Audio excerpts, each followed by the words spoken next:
Nakain na naman tayo. So guys, meron tayong Bicol Express. At maliit na manok. Malaking manok. Malaking manok na maliit.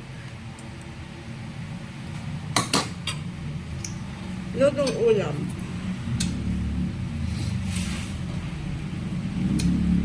Halagang 150 nakakaraos na. Sa halagang 150, nakakaraos na lang. Ang anghang? Ang gusto niyo ba? Hindi.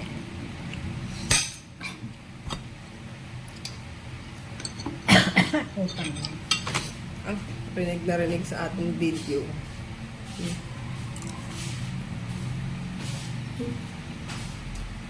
Ang sarap. Ang sarap ng Bicol Express. Tapos hindi siya mataba. Hindi mataba. Mahal na.